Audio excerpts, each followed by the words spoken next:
సుగుణమ్మకు సంతాన ప్రాప్తి. శ్రీలక్ష్మి అమ్మవారి జననం. పూజలు చేయగా కొన్నాళ్లకు గర్భవతి అయినది సుగుణమ్మ. సీమంతం వైభవంగా జరిపారు.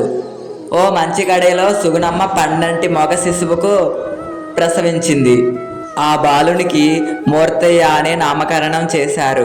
ఆ తర్వాత వరుసగా 3 మగపిల్లలు కలిగారు. వారికి లింగయ్య, వెంకయ్య, నర్సయ్య అనే పేర్లు పెట్టారు. ఆ తర్వాత 8 సంవత్సరాలు గడిచిపోయాయి. మరలా గర్భవతి అయినది సుగుణమ్మ. ఒకరోజు రాత్రి సుగుణమ్మ కలలో జగజ్జనని పార్వతీదేవి, నేను అమ్మలకే అమ్మను, ఈ కలియుగాన్ని రక్షించడానికి అవతరిస్తున్న ఆదిపరాశక్తిని, భక్తి మార్గంను ప్రేరేపించి ఈ ప్రపంచం రక్షించడానికి నీ బిడ్డగా నీ గర్భంలో జన్మిస్తున్నా అని చెప్పింది పార్వతీదేవి. సుగుణమ్మకు నవమోసాలు నిండావి. నక్షత్రములు, రాసులు, సమస్త గ్రహములు ప్రసన్నములై ఉండగా, ఆకాశం సర్వదిక్కులు ప్రకాశించుచుండగా, వాతావరణం అంతా ప్రశాంతంగా చల్లని గాలులు వీచుచుండగా, ఆకాశం నుండి దేవతలు పుష్పవర్షాన్ని కురిపించారు.